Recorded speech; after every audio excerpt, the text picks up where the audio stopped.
go to the slide where you show the experimental setup of the motion recognition system, I will just ask a few questions about features and show you techniques that you use. So you said that you use Gabor filters, and then you join together with the neutral state and the other motion state. In what way did you do that? Okay, so we calculated the Gabor, let's call them sub-images, okay? And for each sub-image, we calculated the first two statistical moments of their amplitudes, okay? So we had some indication of how the image, how active the image is in that frequency and orientation area, okay? And then we merged both sets of statistical moments from the Gabor sub-images by dividing on a per feature basis and subtracting as well. So we built a long feature vector that is combined of absolute values, differences, and quotients of the Gabor features from these two sets. Basically, you actually did is that you model other emotions based on neutral emotions, like yes. How far away is that's correct, yes. And in which the underlying assumption is that, of course, the neutral feature is, the neutral image is neutral, and this one has the maximum, how to say, amplitude of facial expression. So how you define in the video sequence where is the natural state? And okay, the natural state. I will speak for the spontaneous data set. For the post data set, it's quite easy. The first frame was the neutral, and the last one was the last few frames were the maximum amplitude values, because the Canada-Con data set is built like that. Okay, it goes from neutral state to the maximum facial expression, and that's the video. Now, in the spontaneous data set, we made some assumptions, of course, that introduced some noise, and we got the natural state by averaging all the images from a single user that we had. So we said user changed his emotion state lots of times during this session, and if we take the average image, of course after registration and normalization, we said this is our neutral state. We could use a trick and say to the user, now put yourself in a neutral position somehow, and we will label this frame as neutral, but we didn't do that. We got the neutral image like this. With regards to the frame with the maximal amplitude of facial expression, we had our video stream was segmented based on the visual stimuli. So when we showed one image, we made a marker, and we cut the video stream at the next image. was done manually? No, it was done automatically, because it was if you remember, we had this application, and when the user clicked on a rating, at that time we changed the visual stimuli, the content item, the image. So we at that time. You get that information. Yes, we do. This is how we segmented the video. So you showed here the Garnier's neighbor classifier and Gabor features. Did you test any other? No, we haven't. No, we did only this one. There are, of course, many possibilities, but we examined the literature, and somehow the Gabor features are widely used in that kind of algorithms, so we just took the most used and tried out. But what I wanted to say, which is very important here, and I didn't mention, are the classes that we used. So we didn't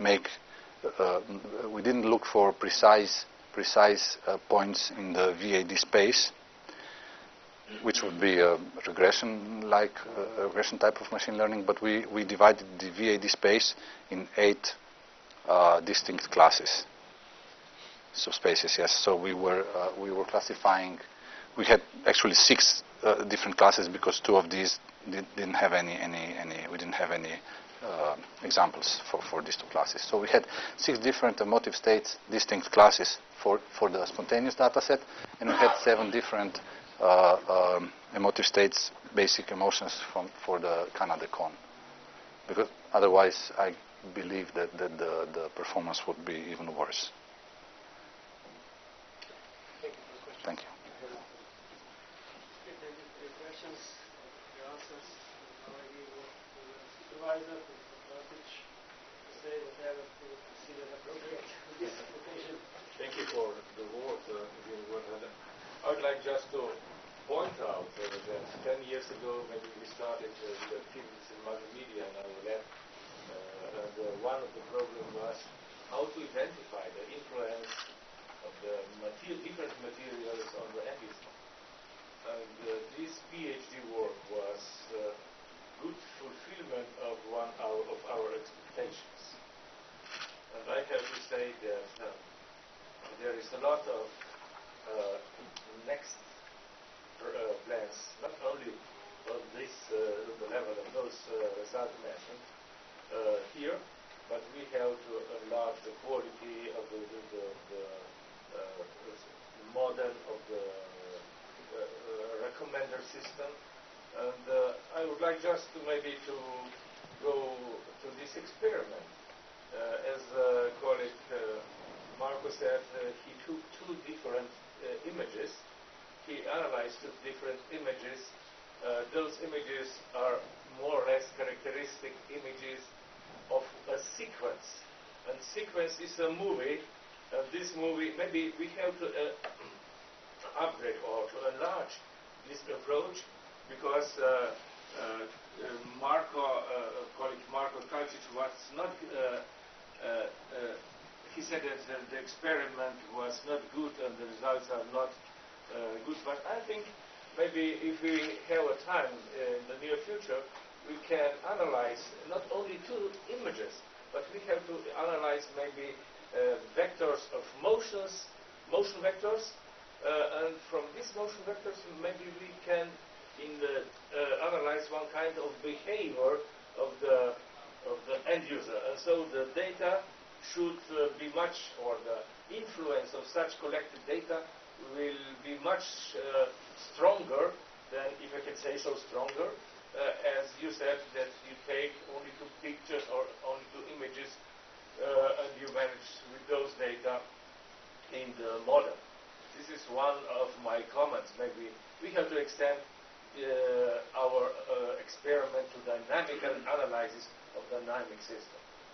There is a lot of problems also still in front of us, and one of them is also the database. You mentioned that our database was focused on the people from the youngsters from 17 to 20 years. The sex was more or less the same. The percentage 46. Well, it was 1 to 2 actually, but okay. More or less the same. But we didn't take into account some elderly people. We didn't take into account education background of those people.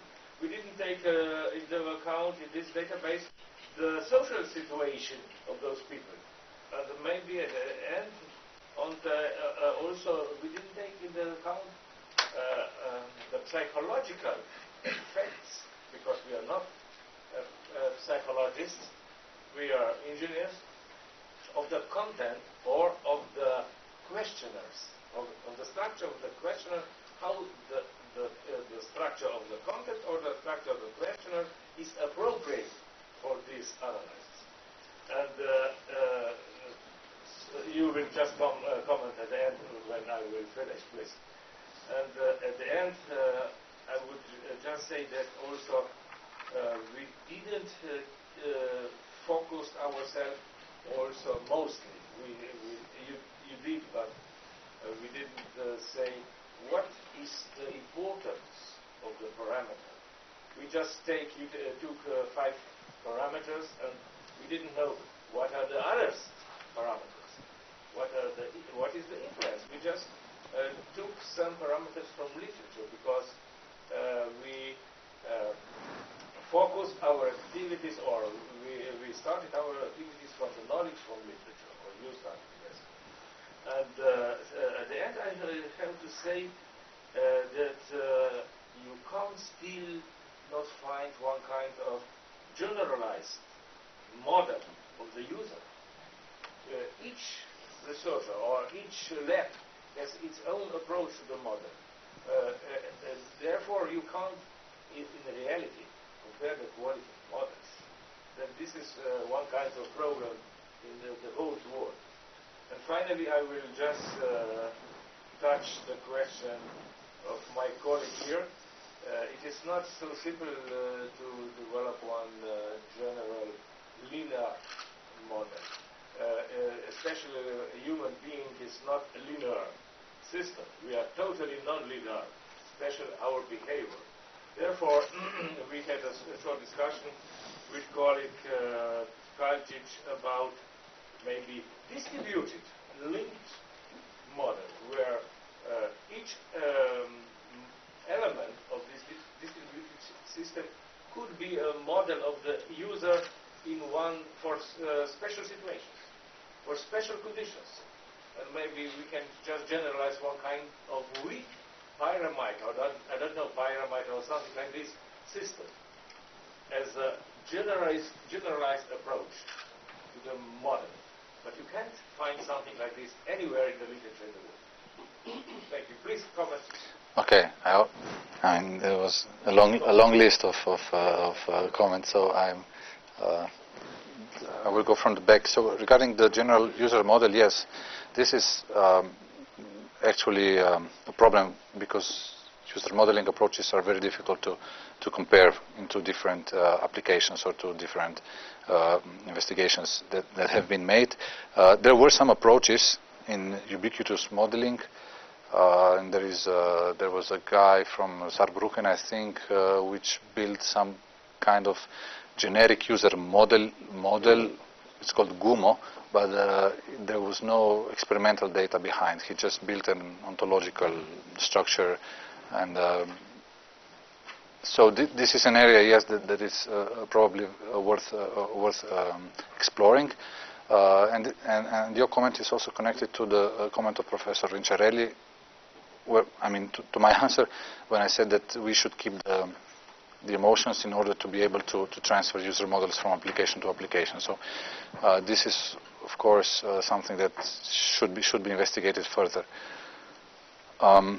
Then regarding yes, of course, the complexity of the motion detection modeling here was limited. Of course, we had limited amount of time in every research. And yes, there are lots of features that needs to be further explored, algorithms that needs to be further explored. But anyway, I was just wanted to say that when we used the 6 effective metadata, the first 2 statistical moments, we actually did a comparison between them for which feature is better than the other one, and we found out that the first statistical moment of valence was the one that carried most information. I must say I forgot if I.